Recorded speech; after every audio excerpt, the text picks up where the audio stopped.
I'll call to order the 36th meeting of the Mayor and City Council, meeting in regular session on Monday, September 9th, 2019. We will have an invocation. No? Okay, great. We'll have an invocation by Councilwoman Nicholas, followed by the Pledge of Allegiance, led by Mayor Mo. Will everyone rise? Father God, we just give you praise today, Lord. Thank you for unity, God. Pray for not only the leaders that are here, God, but for the leaders around the world, God. We ask you, God, for just safety. Amen. I pledge allegiance to the flag of the United States of America and to the republic for which it stands, one nation, under God, indivisible, with liberty and justice for all.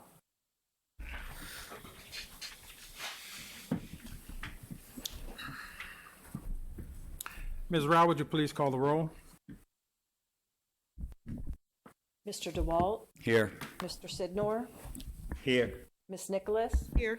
Mr. Les? Here. President Smalls? Here. Mayor Mo? Agenda item 2 is approval of minutes. Council, we have several minutes to approve. I'll start with approval of the minutes of the work session on July 8th, 2019. I'll entertain a motion if there are no corrections or additions or deletions. Mr. President, make a motion to approve the minutes for the work session on July the 8th. Thank you, Councilman Sidnor. Is there a second? I'll second it. Thank you, Councilman DeWalt. Any discussion? Hearing none, Ms. Rao, please call the roll. Mr. Sidnor? Yes. Mr. DeWalt? Yes. Ms. Nicholas? Yes. Mr. Les? Yes. President Smalls? I vote yes. The next is approval of the minutes of the work session on September 4, 2019. Council, once again, if there are no changes, or additions, I will entertain a motion. Move for approval. Thank you, Councilman Les. Second? Second. Thank you, Councilwoman Nicholas. Any discussion? Hearing none, Ms. Rao, please call the roll. Mr. Les? Yes. Ms. Nicholas? Yes. Mr. DeWalt? Yes. Mr. Sidnor? Yes. President Smalls? I vote yes. Approval of the minutes of the 34th meeting of July 8th, 2019. Council, I'll entertain a motion. So moved. Thank you, Councilman Les. For a second. Second. Thank you, Councilwoman Nicholas. Any discussion? Hearing none. Ms. Rao, please call the roll. Mr. Les? Yes. Ms. Nicholas? Yes. Mr. DeWalt? Yes. Mr. Sidnor? Yes. President Smalls? I vote yes. And finally, approval of minutes of the closed session on September 4, 2019. The reason for adjourning to closed session was to consult with counsel to obtain legal advice. The authority for this closed session is contained in the General Provisions Article Subsection 3-305B7. Council, I will entertain a motion to approve. Make a motion to approve the closed minutes from September 4th, Mr. President. Second. Thank you, Councilman Sidnor. Thank you, Councilman Les. Any discussion? Hearing none. Ms. Rao, please call the vote. Mr. Sidnor? Yes. Mr. Les? Yes. Mr. DeWalt? Yes. Ms. Nicholas? Yes. President Smalls? I vote yes. Agenda item 3 is report of the mayor and city council. Tonight we'll start with Councilman DeWalt. Good evening, everyone. Up until 9 o'clock this evening, Laurel Cats is having a fundraiser at Olive on Main Street. If you're not aware of who they are, they take care of all the cats in Laurel. If you have a Laurel address, you can contact them and you could get your cat spayed, neutered. You can also, they give them their shots. They do everything for free as long as you have a Laurel address. And the way they get their funds is to go to different restaurants each month, and they get a certain percentage from the restaurant. And tonight they're at an absolute fabulous restaurant on Main Street, which is Olive on Main, till 9 o'clock tonight. So if you have the time, as soon as the meeting's over, I'm going over there.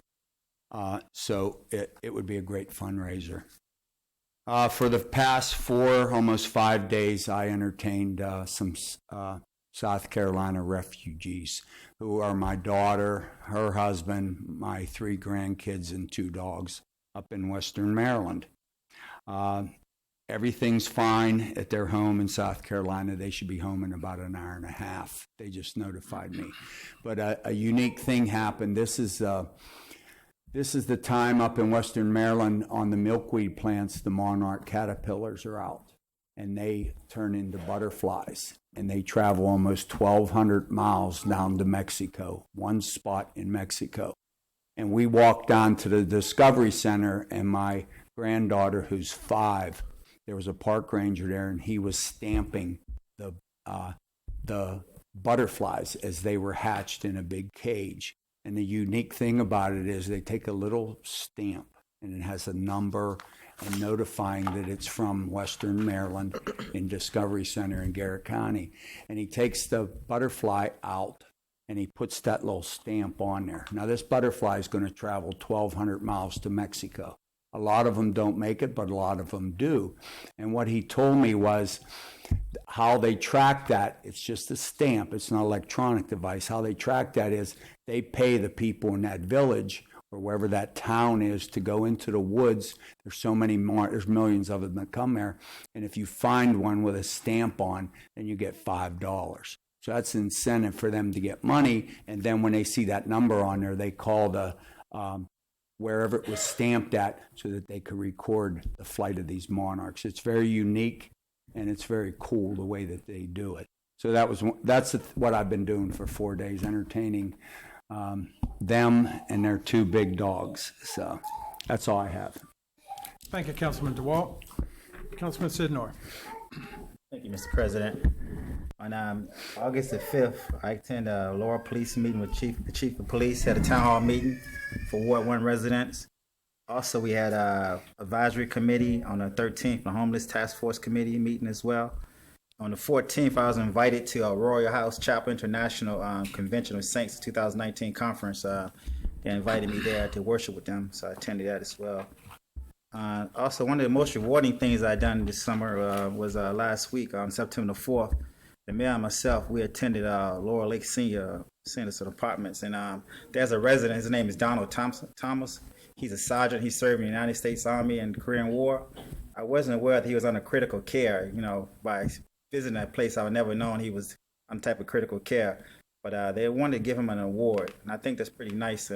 Folks are still alive and recognize them for things they have done in their life. And his wife was telling a story how they met, and it was a very interesting story how they met. They both lived in the same apartments, but they didn't know they lived there. So she went to Safeway one day, and she was in a tomato aisle, and he said, "Those tomatoes sure look good today," and she didn't pay him any mind. But he kept talking to her and kept talking to her, and he offered her a ride home, and she finally said, "Okay, I'll go." And she told him how to get there, and he parked the car. She said, "You don't have to park the car." He said, "I'm going to park the car anyway." So as they was walking into the senior citizen building, a lot of folks started speaking to him. She said, "How do you know all these people?" And it's kind of funny. So he kept walking with her, and she said, "Why is this man following me? I'm going to hurt him if he do something to me." So he walked all the way to the elevator to the floor they live on, and they got off. He said, "I live in this apartment right here." She said, "What?" And the next day, he dropped her a card and said something. I forgot what the card said, but it said, "Sign the Tomato Man." So that was a real good story here. Everybody laughing. And 15 years later, they've been married for 15 years. So that was one of the rewarding stories I had since I've been a council member, to hear things like that. We always want to pass legislation and do good things for the city, but actually hearing the citizens talking and rewarding for things like that. So the mayor and I attended that, and we gave him, the mayor gave him something, a coin of the city, and I gave him some Navy stuff, even though he was in the Army. I wanted to show him that the Navy is better. I know I also want to thank the following barbershops in Laurel, because we did a back to school drive, and they gave the citizens of Laurel or whoever came in the barbershop free haircuts. And I think that's good that you're a business owner and you take money from the community, but you serve the community the whole year, and anytime you can give back. So I'm just going to read some of the barbershops that participated in that back to school drive, and I helped participate in that as well. I donated some book bags to them. Keno Lilly, he's the owner of Cut Above Barbershop on 13512 Baltimore Avenue in Laurel, Maryland, of course. I want to thank Mr. Keno and his barbers for participating in the barbershop drive. Also, Tion Nicholas, the owner, and his barbers, a Precision Barber Lounge on 636 Main Street. And Howard Smith, Mr. Smith Barber Studio, 386 Montrose Avenue. And Bason Shannon and his barbers on PhD Salon on 216 Main Street. And Craig Riddick, Heads Up Barbershop on 14703 Baltimore Avenue. Him and his barbershop gave, free haircuts, and I donated book bags. So it was a rewarding month for citizens in the community. That concludes my report, Mr. President. Thank you. Thank you, Councilman Sidnor. Councilwoman Nicholas. Thank you. Good evening, everyone. I didn't take a vacation this summer. I pretty much stayed around in the city, of course, working at the hospital. But I did attend a lot of church services, and I attended a lot of the yard sales and just seeing people out and about, whether it be at the town center or on Main Street. I was also able to give out 146 book bags that I give out through my nonprofit. They are fully stuffed, and actually this year was a little less. Last year was like around 150 some, but they were much needed, just to people in need. Most recently, we attended the Emancipation Park parade. We were in the parade, and then we went down to the Emancipation Park, and it was really a nice celebration. We had a nice time, and I just glad that everyone had a great summer, and now we'll look forward to the winter and cold and snow and everything. That concludes my report. Thank you, Councilwoman Nicholas. Councilman Lads. Thank you, Mr. President. I thank the mayor and the administration for having the volunteer picnic over at Greenview. Good to see our volunteers come and socialize. It's a small reward for the work they do for the city. Had a nice turnout back to school with the backpack. Unfortunately, it rained toward the end of the evening. And as you heard, Ms. Nicholas, several of us attended Emancipation Day over at St. Mark's. Food was good. They had a pretty good turnout. This is one of the oldest Emancipation Day celebrations. It may be the oldest one in Maryland, continuously running. I remind everybody we've got back to school children walking home. Some of our children are walkers.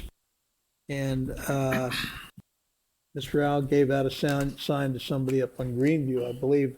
And I have one more sign left. If somebody would like to put a sign in their yard, call Ms. Rao and make sure we get it. The other thing I want to bring up, about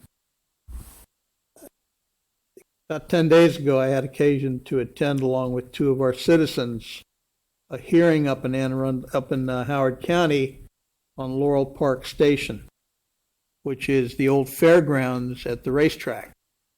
And you can't miss it now because they've gone ahead and bulldozed a house that was down off of Route 1 along with the old flower shop.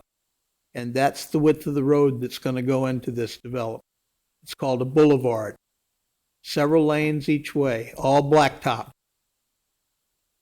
What was interesting and was surprising, I didn't attend phase 1 when they broke ground several months ago, but that is a condo. Say it's piggyback townhouses, but it's a condo. So it's high density housing.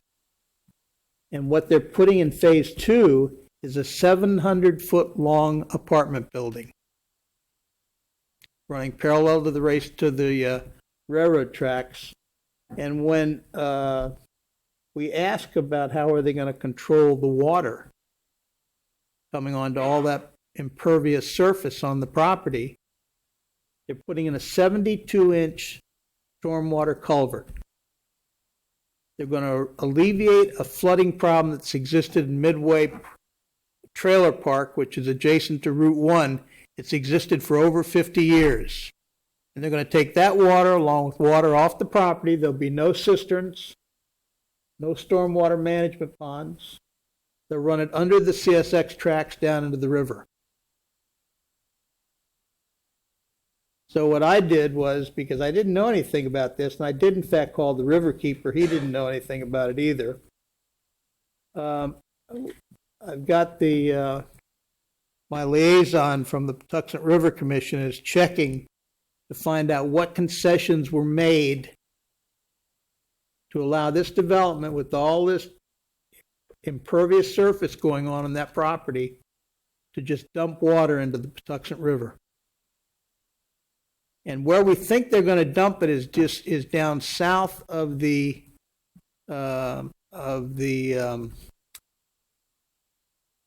Amish. I haven't gotten the plans yet. I've asked for them. It's very disturbing with all that's going on in Prince George's County to control water, that they're just going to put in a 72-inch pipe and dump the water into the river. Hurts the fish, increases the silt, and it's a real problem for the river downstream. We need to remember this river runs through 7 counties. So it'll be a subject of discussion at our Patuxent River Commission later this month.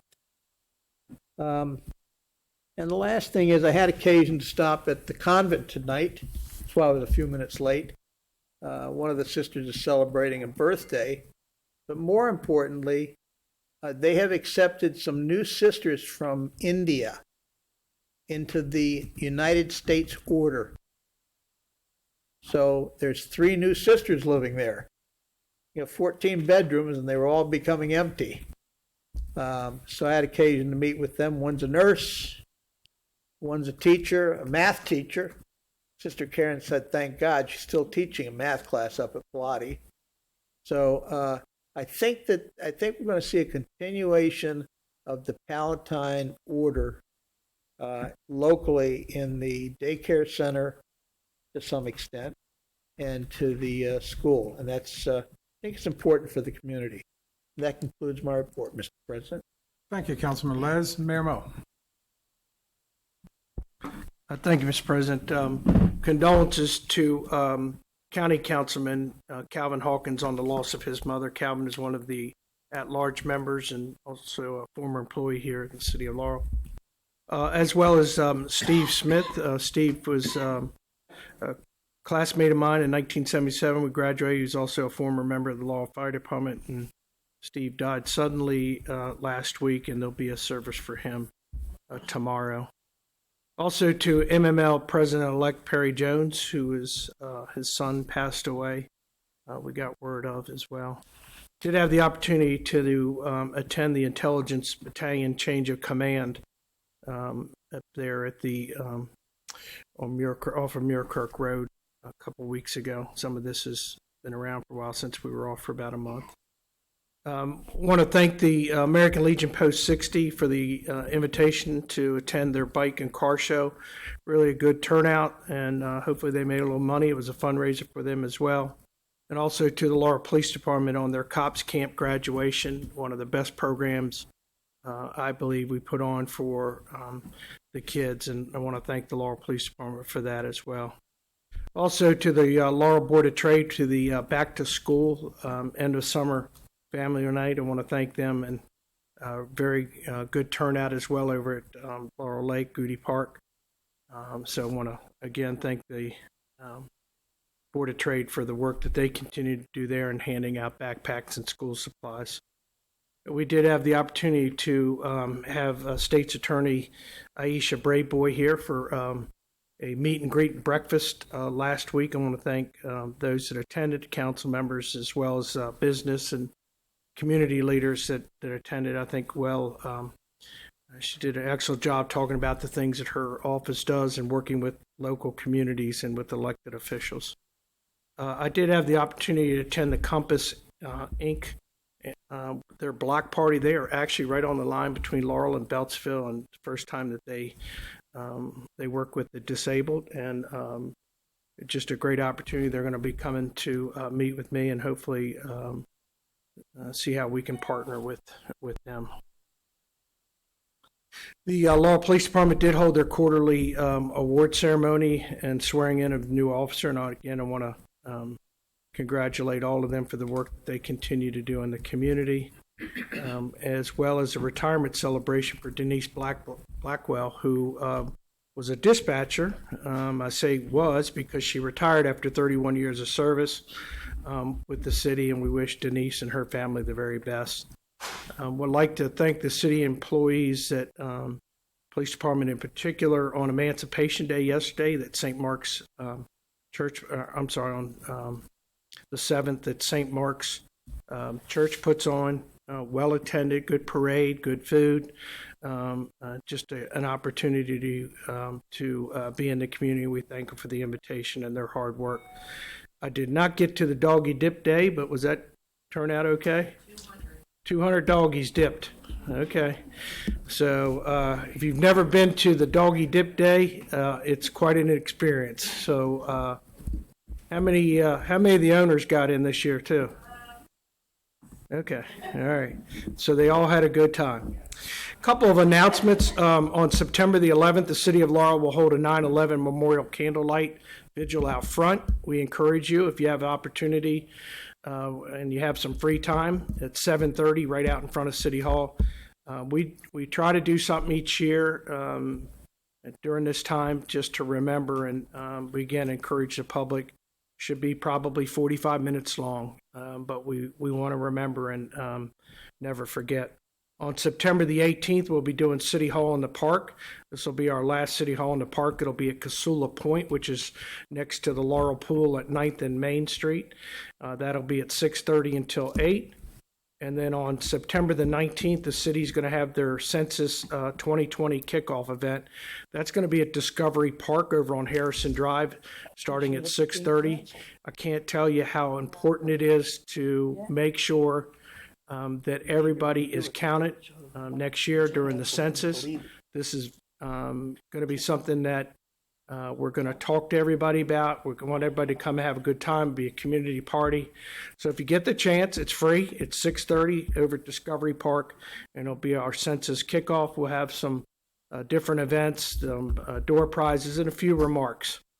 And then on September the 22nd, the annual dog show will be held at Alice B. McCullough Field at 11 a.m., which is at 8th and Montgomery Streets there. So we encourage you, if you have a dog, please feel free to bring him, and we'll see if they place first, second, or third. I'm not a judge, by the way. Mr. President, I have a proclamation. I'm going to run down in front here.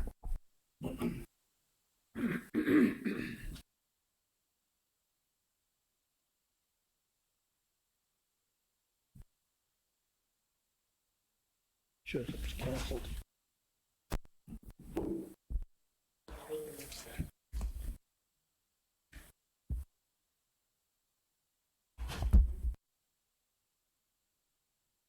You right there?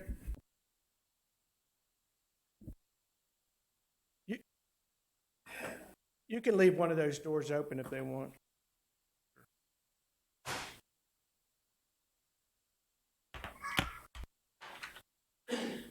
Thank you all. So I have proclamation 2019-15. Whereas September is National Childhood Cancer Awareness Month, and patients, family, researchers, and charities across the country will rally to bring awareness and raise funds for childhood cancer research, treatment, as well as patient and survival support. And whereas each year in the United States, an estimated 15,780 children between the ages of 0 and 19 are diagnosed with cancer. And whereas 2 out of 3 childhood cancer patients will have long-lasting chronic conditions from treatment. And whereas the Mayor and City Council of Laurel encourage all citizens to help observe this month with the appropriate programs and activities that raise awareness and support the efforts to fund a cure for childhood cancer. Now, therefore, I, Craig A. Moe, the Mayor of the City of Laurel, do hereby proclaim September as Childhood Cancer Awareness Month in the City of Laurel and call upon all the citizens to join me in supporting children and their families who are battling cancer. And we have the pins that Councilman Sidnor gave us tonight. And Shay, you're going to...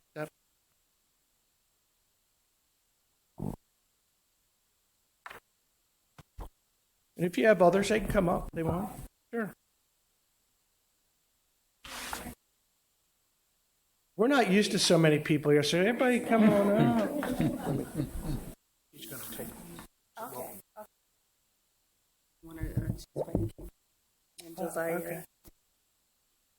For all Laurel citizens. What's wrong? Hold on, let me see if we got something here. I'd be afraid of the mayor, too. Come on, let's turn around, roll. Let me ask the council. That's okay, I've got some. Let me get council. Wants us all down there.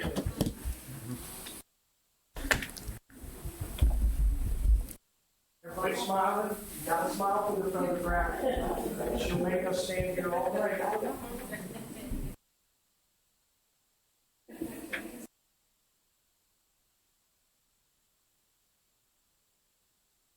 Hold that side.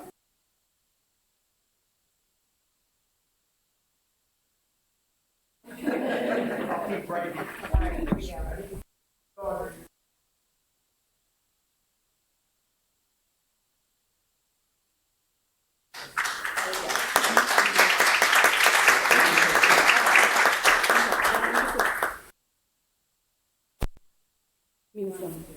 Or Mom's going to do it. Good evening. My name is Maria. It'll pick you up. It'll pick me up. Maria Gonzalez Jackson, and citizen of Laurel for about 15 years now. And my daughter Mia was diagnosed with brain cancer in May 19th, 2015. She did a year of chemotherapy, and we found out last May that the tumor is growing again.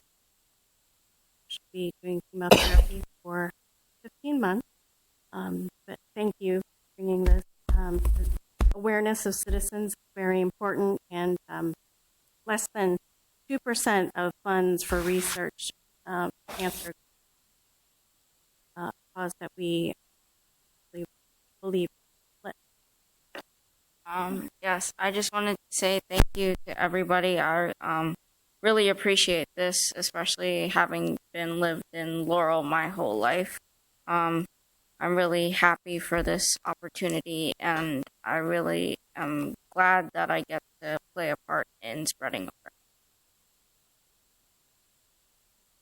awareness. Since you all are up here, we'll make sure everybody gets it. Let me give you a key to the city from all the mayor and city council. And listen, this key does not get you out of trouble. You still have to do your chores, and it opens no doors up. So we're very proud of that.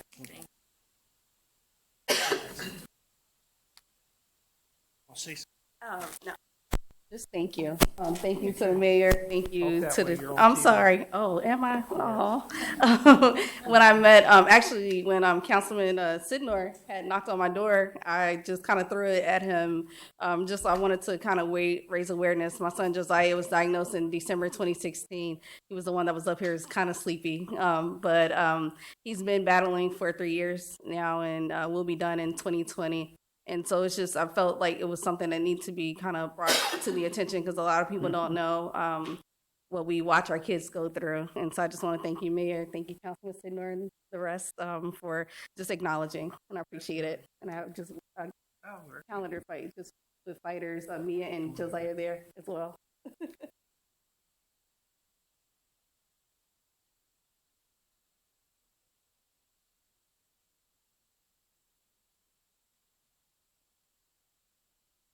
Okay.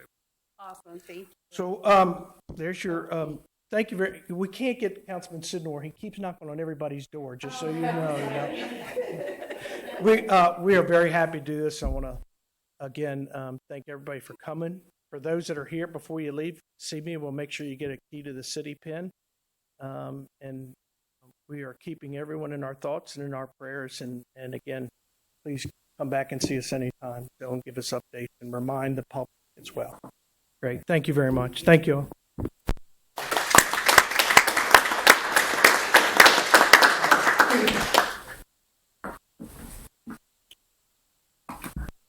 We'll move to agenda item 4, recommendations. 4A is a recommendation to consider the renewal of employee benefit insurance. Ms. Woods?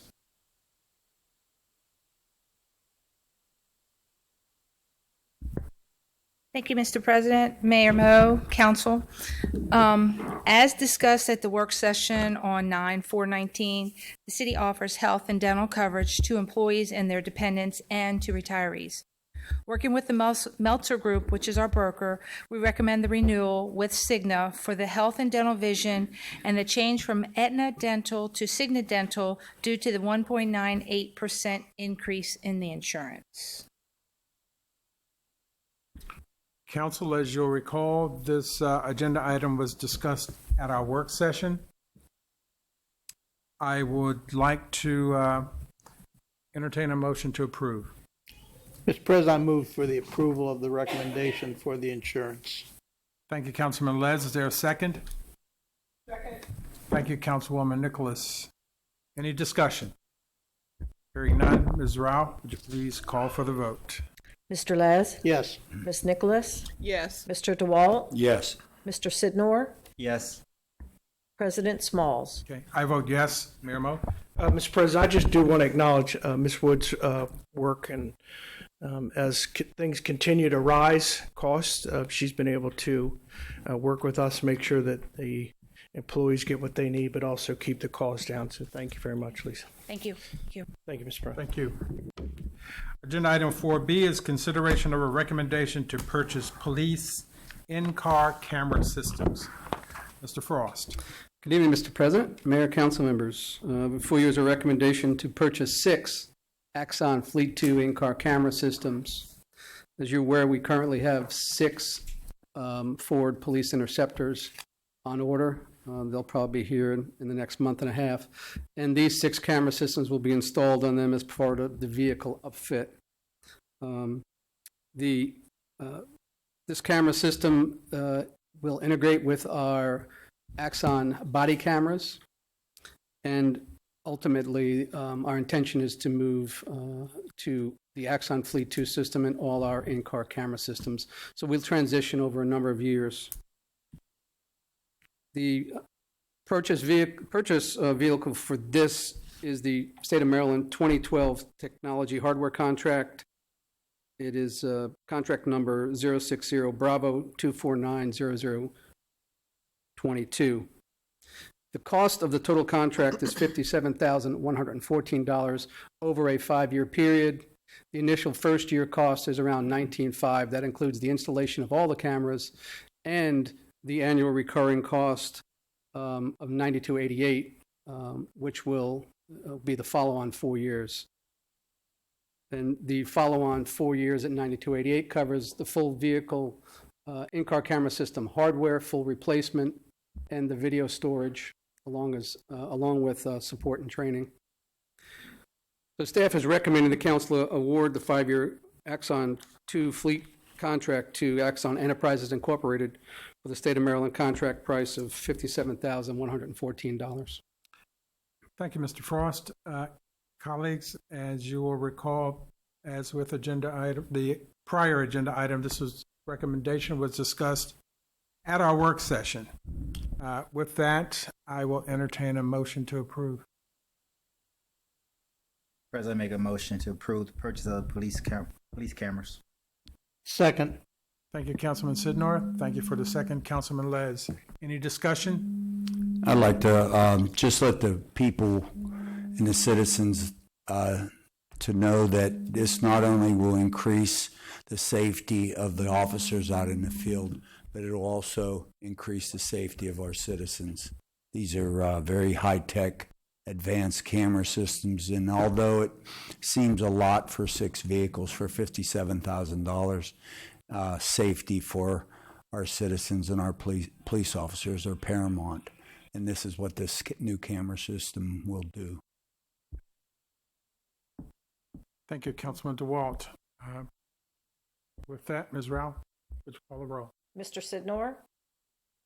Yes. Mr. Les? Yes. Mr. DeWalt? Yes.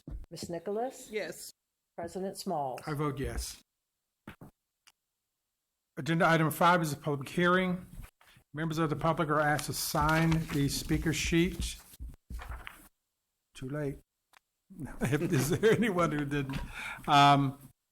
Council President calls the speaker list from the sign-in sheet. Each speaker is asked to give their name and address for the record. Each speaker is allowed 3 minutes to speak. We'll start with Ms. Amy Knox. Ms. Knox, if you will come forward, name and address for the record, please. Great. Good evening, Mr. President, Mr. Mayor, council members. I have a comment and then a question. So my comment is, over the summer, there was an uptick in crime in the historic district. There were a number of burglaries that were happening, and the residents were engaged. The city, the council, and the police were very responsive. We had a community meeting. We met the new chief of police, and we've seen an increase in foot patrol and then cars driving through our neighborhood, police cars driving through our neighborhood. So I wanted to thank the council and the police in particular for taking action and making our community safer and more secure for our residents. The question that I had was actually something that Councilmember Les touched on earlier, and that's the Laurel Park Station. Councilmember Les explained about the water that's going to be running off there, which is a significant concern. Also, with hundreds of more people just north of the Laurel border, it's a concern about where all those people going to go. And through the early 2000s, I rode the MARC train for 10 years. It was a big part of my life. And I know what the MARC train station was like then. I know we had a huge effort that was a Save Our Stop effort. I know now that the MARC train station is jam-packed. And I'm pretty concerned about what's going to happen when we have hundreds of more people trying to get into the MARC train at that particular station before the racetrack station reopens. And I wondered if we could, you could talk a little bit about what the city's doing to proactively engage on that front. Councilman Lee. Let me just comment about the, that is a flag stop at the racetrack. That's being converted to a full stop, and they're giving up 4 flag stops south of Laurel to do that. So the proposal is to have another stop there, okay, to take, because the whole Laurel Park thing is transit-oriented development. So they mentioned that, and in fact, Mr. Ricks was one of the people that was at the meeting with me, and he had some dialogue with the Stronach people. That agreement, if I remember correctly, that they're going to do that goes through 2020. The difficulty has to do with the close proximity of 2 platforms and the fact that CSX will not allow any additional time slots. So if you're stopping a train, then you're stopping another train that takes up more time. I don't understand all the details, but I know that the administration has been working diligently in conversations, and the mayor can correct me if I'm incorrect. Once a month, I think they have a conference call, about once a month. And is that correct, Mr. Mayor? Okay. So again, it was brought up in this meeting because this is a big apartment building. Mm-hmm. It is huge, 700 feet long. And I don't remember the number of units, but between that and the phase 1, there is approximately 600 to 700 units. Okay. And they're either going to throw them onto Route 1, not to 198, but to Route 1 traffic, or they're going to get on a train. And so it'll be, we're going to have to wait and see what happens. I mean that. But I do know that Mr. Ricks told them that part of the agreement was to give up the 4 flag stops south of Laurel to create enough of a window of opportunity to have a stop at the racetrack.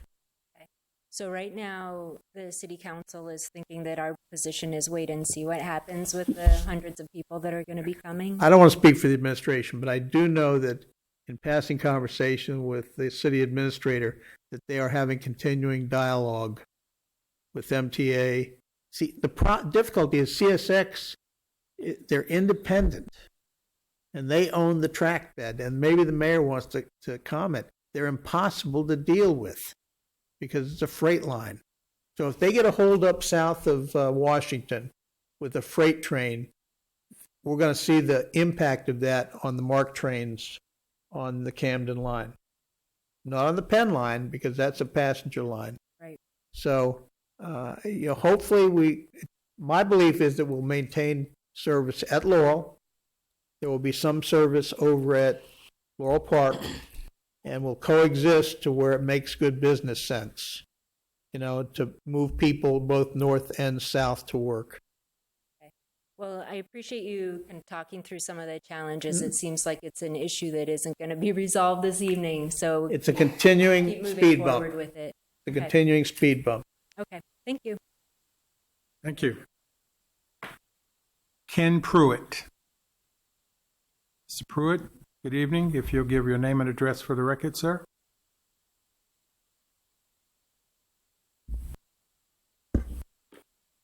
My name is Ken Pruitt. I'm a longtime Laurel resident, but retired military. My wife and I are both retired from the military. And I have a couple of issues. Oh, by the way, Ken Pruitt, my address is 7203 Carriage Hill Drive. First of all, with my military experience, I've always been told, start with the good news. So I really want to compliment the trash collection people that come in our community. They're personable. They act like they're part of the community. They care. They do everything they can to support the community. And it's a very positive thing for the neighborhood.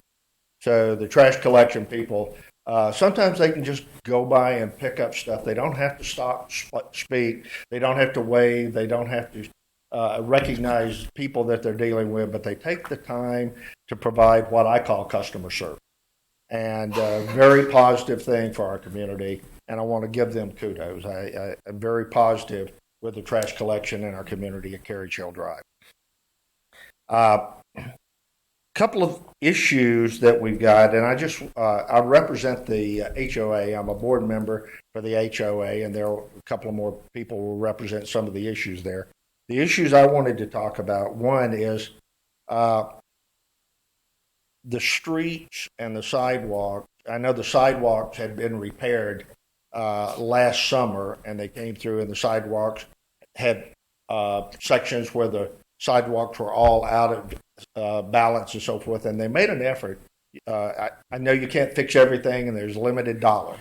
So they came out and they fixed the problems on the uneven sidewalks and where roots were growing in and so forth. However, the quality of the work that they did was substandard. And today, which is a few months later, the sidewalks are buckled again, the roots are back in, the sidewalks are uneven by a couple of inches. It's just a matter of the quality of the work. And I'm assuming that these are not representative. I believe it was a cement company or somebody that came out and did the work. Subcontracting work. So I would suggest that the follow-up with that company is probably important, or maybe for future reference, you may want to look at bidding with someone else on that. The other issue I've got is that the streets in our community, at some time in the past, they've gone through and the asphalt is cracked, and they've gone through and put tar on the streets and so forth. Well, now the cracks all over the place, grass growing up through those cracks. We have quite a bit of water that runs off through natural springs and so forth in our area, and I'm concerned that that's going to completely erode the street structure to a point where it will be unrepairable and will cause a lot more damage rather than trying to do some of the repairs early on as a preventative measure before it gets too bad. And then the final issue, well, actually, another issue is a police presence in the area.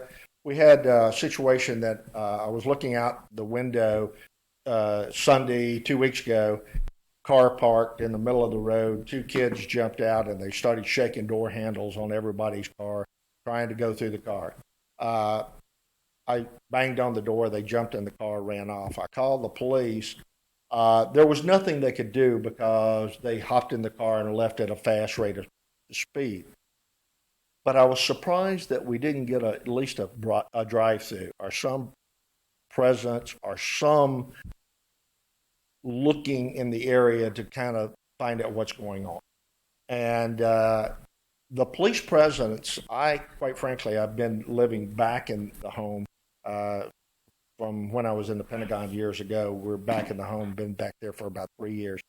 And even though there's a couple of county police cars parked in the community, I just don't see Laurel police come through very often. And so I don't think we've got a major crime issue out there, but it would be nice to see somebody come through and be a part of the community as the trash people do. Stop, recognize, look at, and be aware of what's going on in the community. And then I do have a question. And I don't understand. I'm a private citizen, and I loaded my vehicle up and drove 20-something miles down to the PG County dump site, and I was charged as a resident, and I was charged because I drive a pickup truck. The standard rule is if you drive a pickup truck, you are charged regardless. And I find that unreasonable when other people with a large van can carry in as much as I carried in my pickup truck, and there's no fee for them because they're residents. And I take the time to drive the 25 miles down, the 25 miles back, and then on top of that, receive a fee. And I just find that a little unreasonable for residents of the community. And with that, I'm not looking for answers. I'm just giving issues and so forth to discuss. And then I will add a final note. As an HOA board, our intent is to make our community safe, healthy, and pleasant for our community. And I'm looking for a methodology where the HOA can work close with the city to resolve some of those issues. Like, I know there's a requirement for a license if you have a rental property. There's a requirement for a license if you have a business in the community. The business is supposed to be non-intrusive in the community. And there are a lot of those issues maintenance-wise. Now, we don't expect you to follow and try to enforce the HOA covenants. That's well beyond your requirements. But we also would like to have a way to maintenance problems on homes that are safety issues, siding coming off of homes, soffits falling down, people clearly creating a safety issue for themselves and their families and so forth. I'm looking for a methodology to make us be your eyes and ears for the community and vice versa, so we could work together to make the community better. I know it's been suggested that maybe we try to get somebody as a representative from the HOA communities on the board. I'm just throwing ideas and suggestions out there that may be good, because the HOA communities are really supposed to be doing the same thing you're doing at the local level, with a little different fidelity depending on the community. But we could sure do a lot to work together to make your job easier and our job easier, and to maximize the dollars that the city spends. And thank you for your time. Mayor? Thank you very much for coming down and your comments. Actually, I was in your neighborhood last week, hopefully leaving trash at the doors, and hopefully it didn't fall out. It stayed on the doors. Got it. That's what I think you said it. It's really about partnering together, and we can work with, and we've worked with your association before, where you've asked us to come in. We've sent code enforcement in. Actually, when I was out, I was a little surprised because two individuals, one who was county police officer, said they had seen some of our police officers, but they were talking about the break-ins. And as you heard prior to that, that's happening throughout the city. And in some areas, it's worse. So the police department is working on that.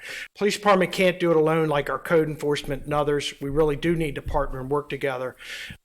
You also have your council members as well, the representatives, which is Valerie Nicholas and Councilman DeWalt. As well, and but we'd be more than happy to sit down with you. Before we leave, I want to make sure Dave Cope back there, his phone went off earlier, so everybody should know who he is. I'm going to ask them to touch base with you. We'll follow up as well in writing, make sure the council gets it as well on some of your concerns, and we'll make sure that the police department. A lot of times the way the dispatchers take the calls, it could have been something like that, but we'll look at it. We'll adjust to make sure somebody went by. They may have went by, later on that evening. I don't know, but we'll look at it. And the lieutenant's back there and has taken a note as well. So absolutely, it's all about partnering, and the more that we can do that, I think it helps everybody. As you just said, resources are limited and money is. So the more that we can do that.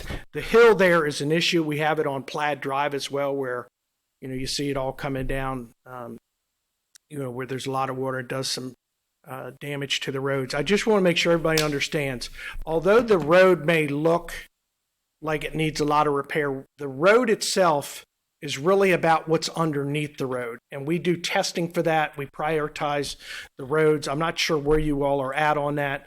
The sidewalks, I did make a note on that. I was going to talk to Rob Fareed tomorrow, our public works director. It looks like, and we are not allowed to kill the trees that are causing the roots. And we have to get permits from the Department of Natural Resources, all of those things too. And what's happening in several areas, we are fixing them and then taking some of the roots without killing the trees, and then the roots are coming back, and it's costly for you, the taxpayer, and the city. So those are things we're dealing with, but we'll take a look at them and make sure we respond to you. But Dave Cope in particular, I'm going to ask, and the lieutenant to follow up with you before you leave, just to make sure we get you those answers. Thank you. Thank you, Mr. President. Let me mention one thing about the pickup truck rule. Because I've been down there with my pickup truck. And what was explained to me was that the businesses use pickup trucks. And that's why they're charging everybody, with the exception of hazardous waste. I loaded my pickup truck twice over the last couple of years from the neighborhood, and they didn't charge me anything to take that down and dump old paint cans, old gas cans. That's the one exception. But the way it was explained to me was the difficulty is trying to figure out who a resident is and who's a business person. Okay, and that's, I can't help them there, but I did, in fact, like I say, we utilized it to dump a whole pickup truck full of old paint cans, all oil cans, everything. My neighborhood loaded them up and we took them down twice. So that's the one exception. Thank you. One other thing. What is it that you were taking down to the dump? Bookshelves. 2 bookshelves, and they were inside the bed, covered with a cover. You couldn't even see it. Okay, we also have our dumpster program where we take into the communities. Mm-hmm. People can dump, and then we take care of it from there as well.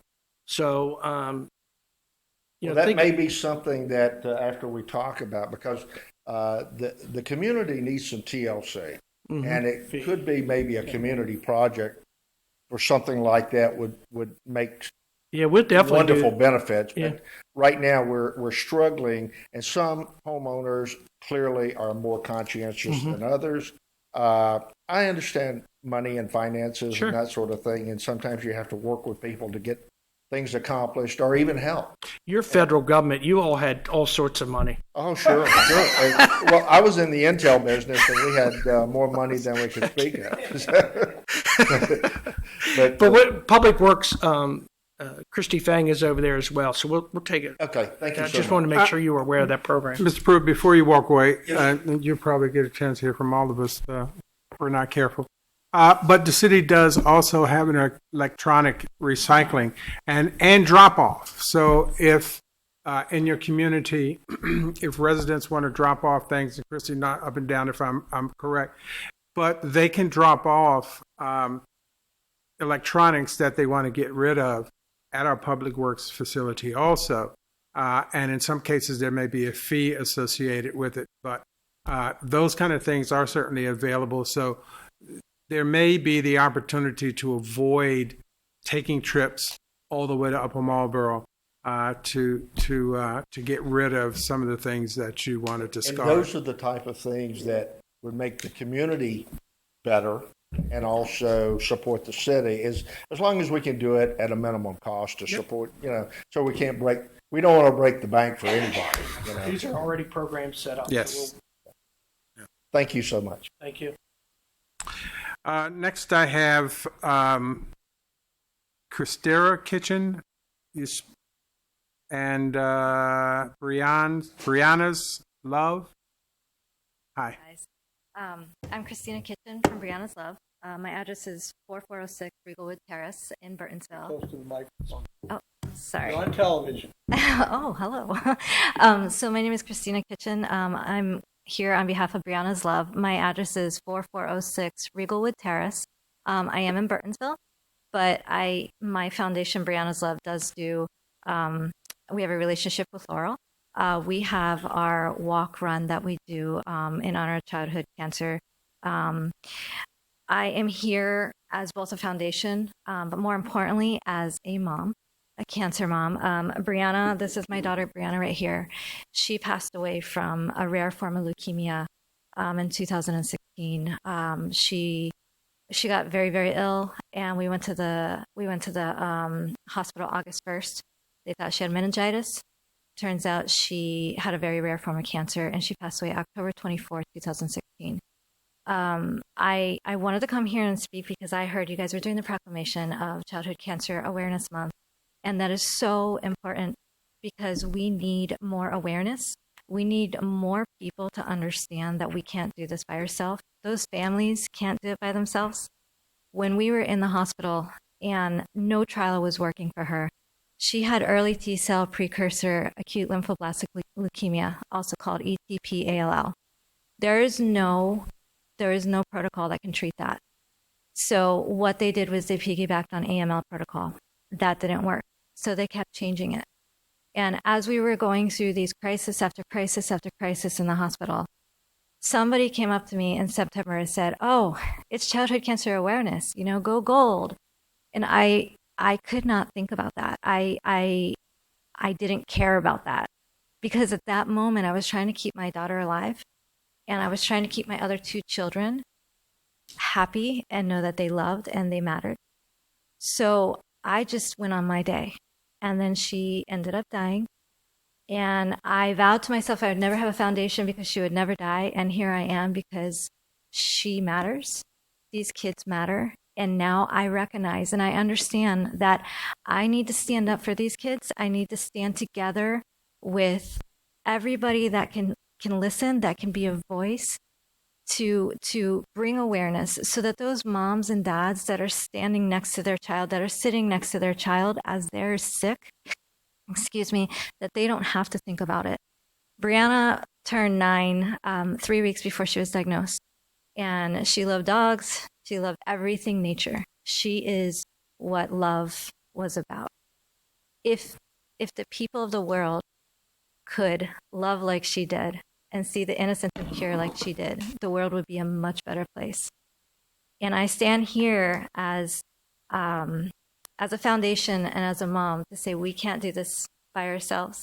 We can only be stronger and tackle this funding of 4%, this awareness that the community has or doesn't have, if we do it together.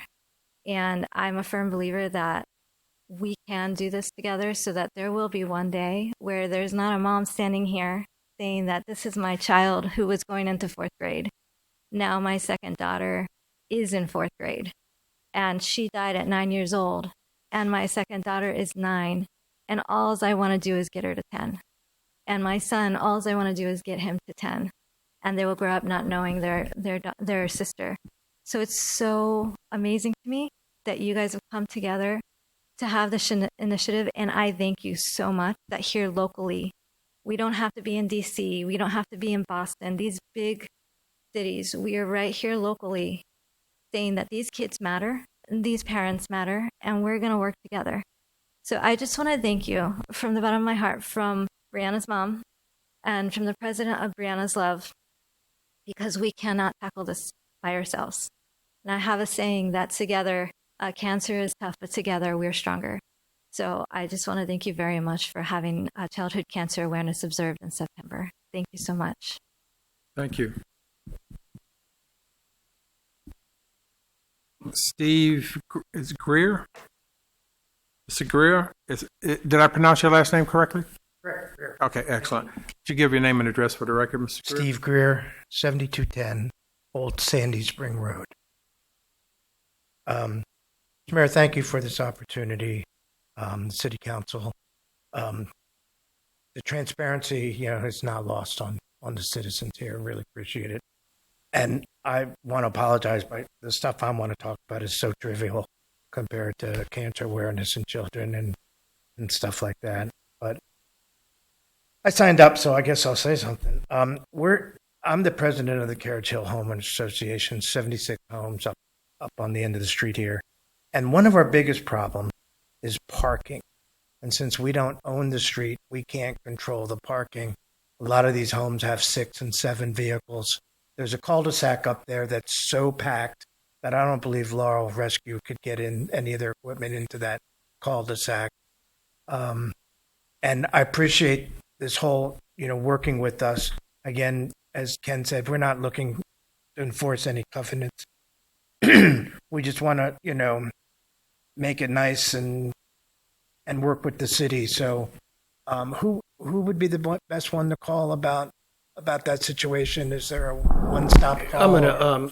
I'm gonna give you my card. What I'd like to do is probably set up a meeting with whoever you all wanted to bring, as well as some of the staff, and I'll make sure our two that'd be council great. reps from that area Yeah. that represent your area are here as well. Yeah. And I was here a year ago talking to you about the speed limit on Sandy Spring Road and how it's, it was 30 when it was 198. It's a historical road, really. And you lowered the speed limit. And I live right on the road, and I want you to know it improved a good deal. And I have one final suggestion for this road.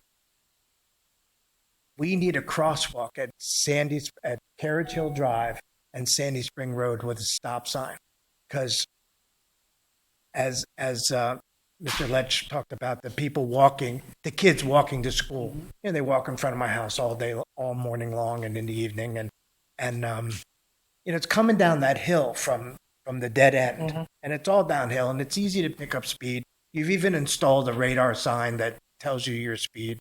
And all that has really helped. It's made a great deal. But if we stop them at a three-way stop, that intersection would become safer, and a crosswalk would allow them to cross over, because right there at that road, the sidewalk ends, and these kids have to cross the street. And there's no way to control the traffic. Though what you've done on the intersections leading up the hill, the flashing stop sign, all that stuff is really high tech, and I see a great improvement. So just help control the speed and the safety of the pedestrians and kids and all the dog walkers and everything else. Otherwise, you're doing a great job. Thanks. Thank you. Are those kids walking to the high school? No, I'd say they're walking to bus stops that are kind of down the hill. The bus stops don't stop up where they are, so they stop down at the bottom of the hill? Yeah.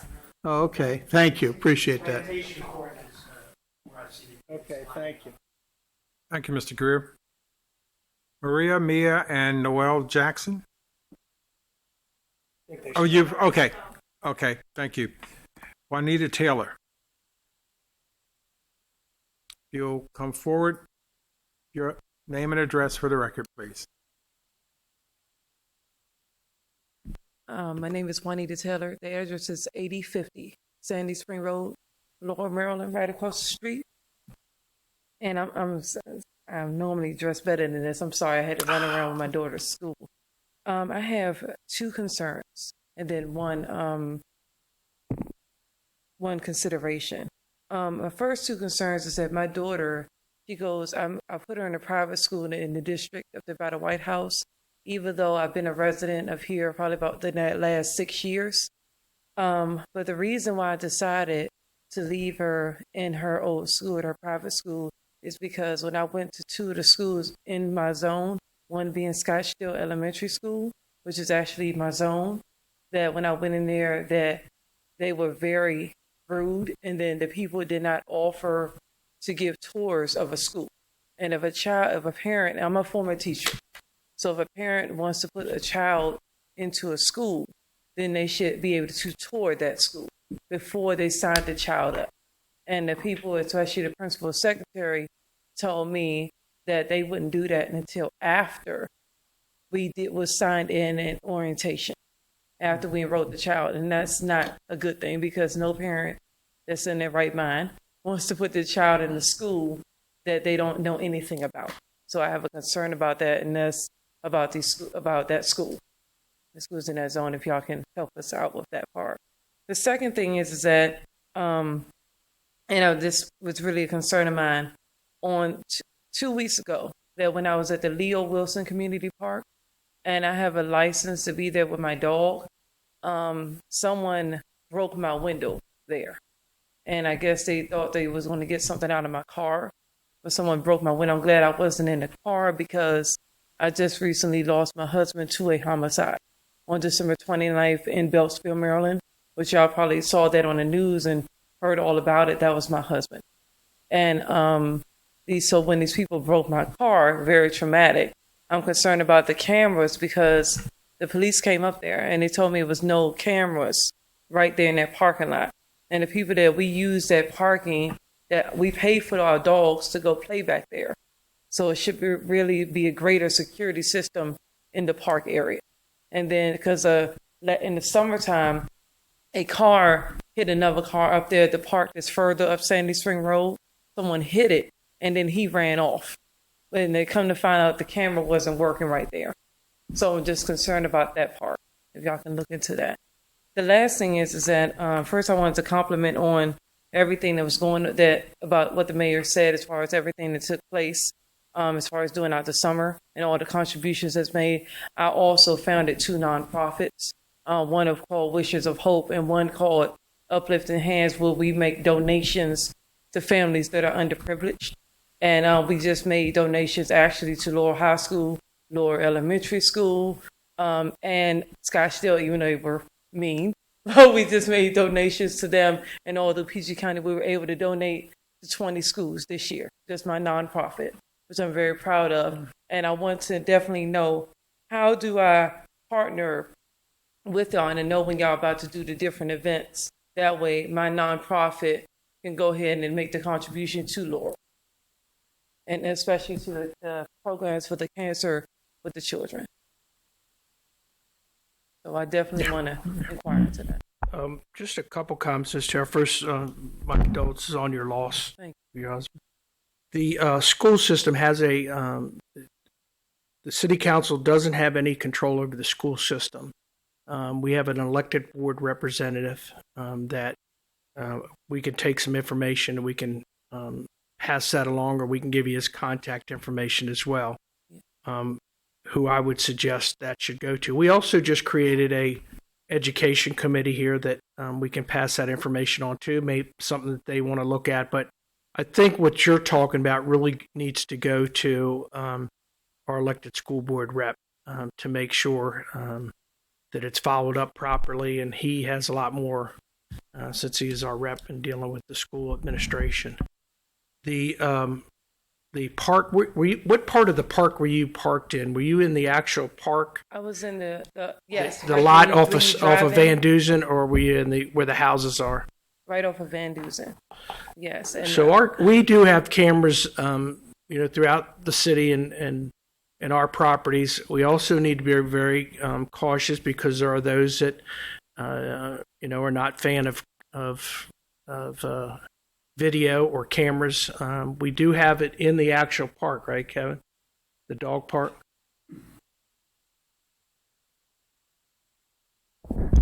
Mayor, we have a camera that is pointed at the dog park, at the entrance to the dog park.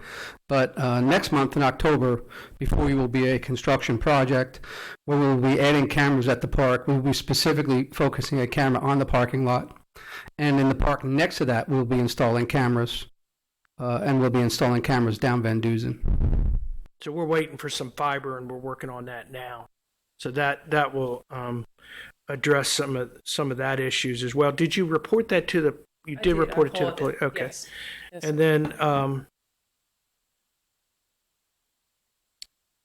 the schools that that you want to, or with us that you want to partner with. Again. We like partnering with individuals if it's something that can, work out through. In this case, I think it'd probably be Ms. Barr's shop, the Department of Park and Recreation. Again, we're limited, and sometimes depending on what it is that you want to donate, if it's services, those types of things. We don't. We work with the Board of Trade. I think you heard me say that earlier with the back to school, so we can kind of put you in a direction that may be able to help those that are really putting the programs on. We assist through, because we give them our park and some of the staff time, but it's really the back to school and the kids programs are really done by the Laurel Board of Trade, and we can match you up with them as well and send you in the right direction. Okay, so I would appreciate that, because right now coming up on October, and it's a lot of homeless people. I haven't seen a lot in Laurel. Mm-hmm. I hope not. But I've seen it in different areas surrounding us, because I'm getting ready to hold my annual coat drive. Okay. And so I definitely want to reach out to that. Miss Green will come see you. You are across the street as well. Yes, sir. I also just want to make sure you are outside the city limits, but you're welcome here anytime. Okay. Thank you. Thank you. It's our boundaries.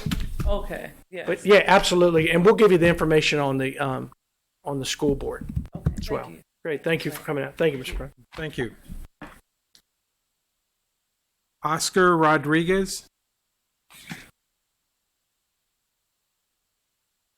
Good evening, sir.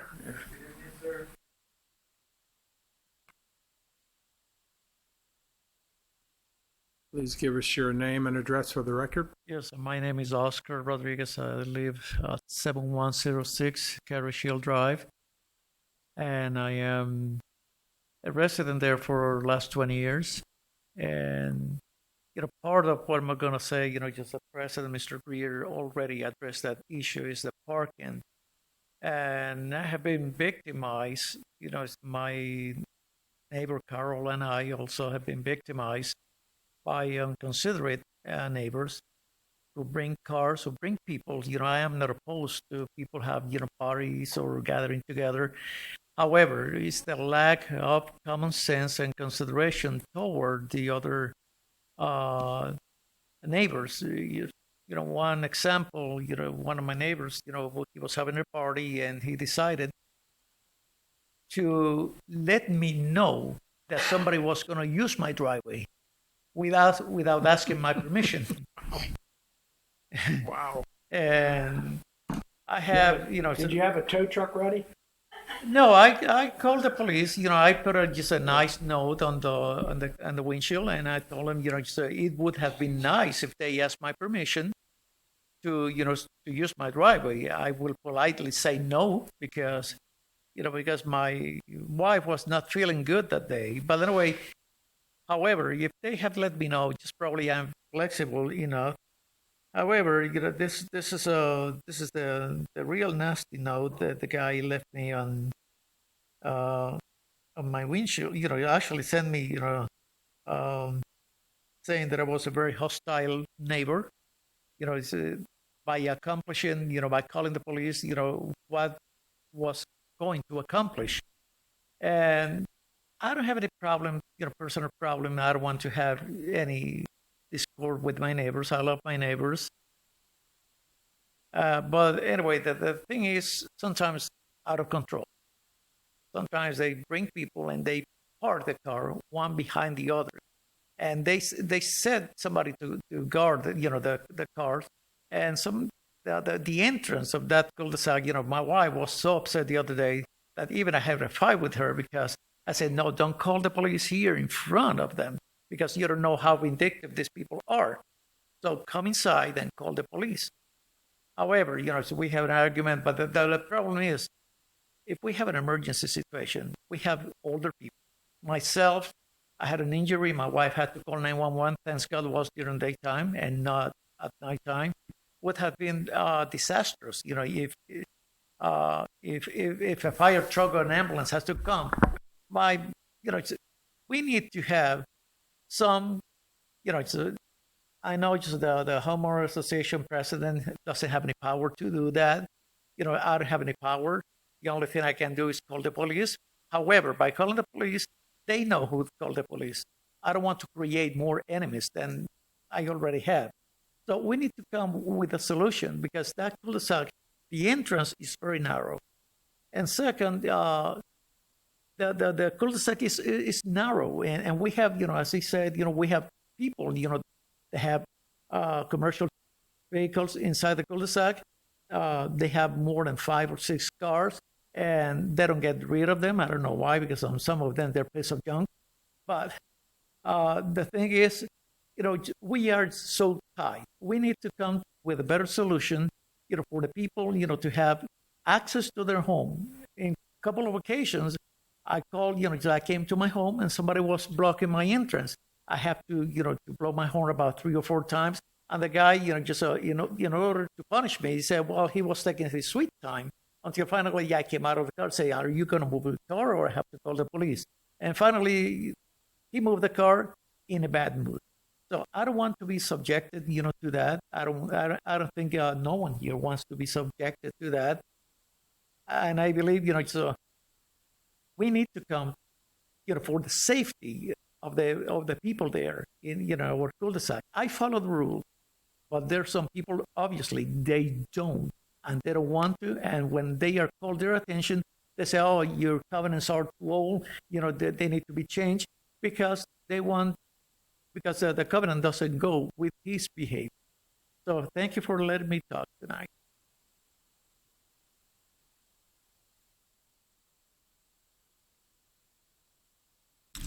I'll just do the last name for fear of butchering their first name. Last name's Morris. Don't want to own up to it, huh? So bad they left. Then finally, Carol Stevens.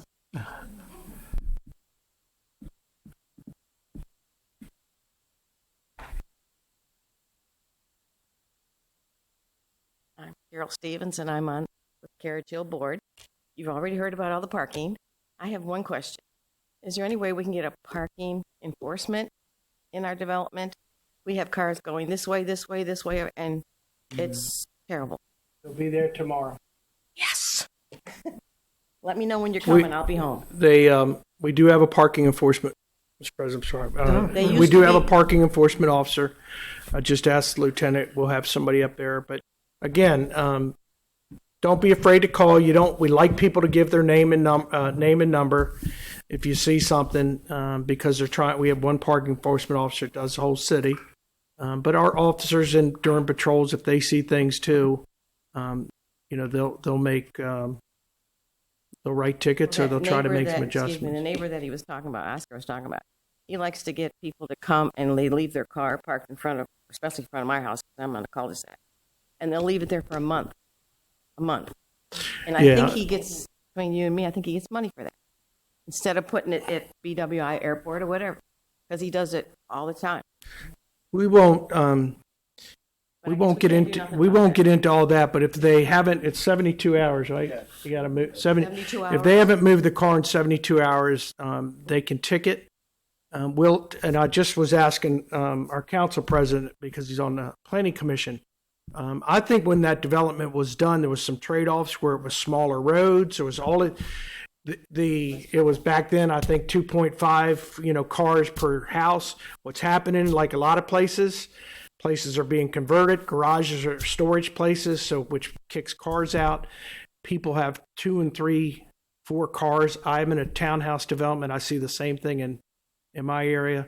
We'll work with you. We'll come in and we'll bring the people together. As I said, we'll bring the council members as well, and we'll come up with a solution. Sometimes when we come up with solutions, I just want you to know, you as the board may hear back from others, because when we come in and start looking at things, if it's not a certain distance from the hydrant, if it's not, from the intersection, all of those different things, we will enforce that. And but you're asking for our help, and that's what we're here for, and that's what we'll do. And we'll bring, as I said, the appropriate staff together. Later in the afternoon, like after 4 or 5 o'clock, please. Because in the afternoon, everybody's going. But after that, everybody starts piling in. Thank you. Very good. Thank you. Mayor, can I mention one thing to them? We have Laurel app. It's an app with the city. Use that. All you have to do is go out and take a picture of the violation, the sidewalks that you might trip on, a car that's parked wrong, anything like that, and just fill that out. And all they do is they get your email, or because you're using the app and everything, and they'll respond to you right away, and then they'll send somebody out there right away, and nobody knows who reported it. So use it, take pictures of it, put a good description like come after 4 o'clock and you'll see these violations and stuff like that. But anything that's safety issue, anything like that with those sidewalks and streets and parked cars and things like that, use that app. Flood the city with them, and you'll see responses. You'll get about 15 emails from them. You get sick of looking at all the emails, but they respond right back to you, and it makes you feel good because it will get taken care of eventually. But emergencies, use the phone.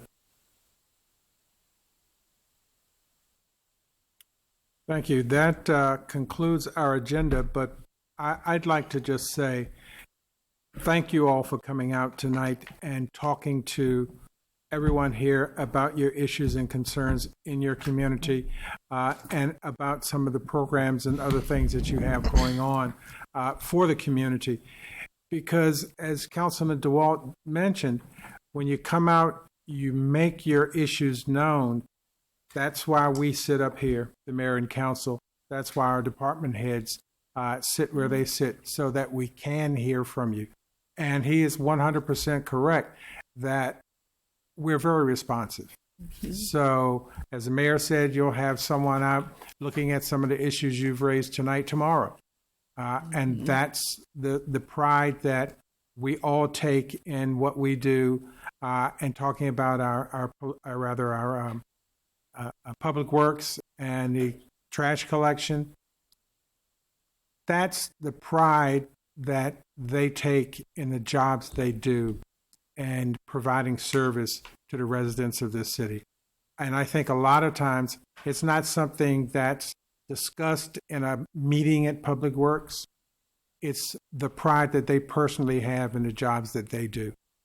So I encourage you to let others in your community know, to come out if they have issues, if they have concerns, and most certainly if they want to heap praise upon any one of us, come out and let us know. We're definitely here for you. Valerie? Yeah, I just want to thank everybody for coming out tonight. I thank the residents in the Carriage Hill area for addressing the parking issue. Like they said, we will address that. I wanted to direct my comments to the families that are here. You know, I work in healthcare and I see a lot of sickness and I see a lot of death every day. And I always say sometimes when I open up my comments that our health is our wealth. And I know for me, just being a caregiver, when my brother had kidney failure, my mom died when I was 8. She had cancer. And I have a cousin who had childhood cancer who's battling cancer right now.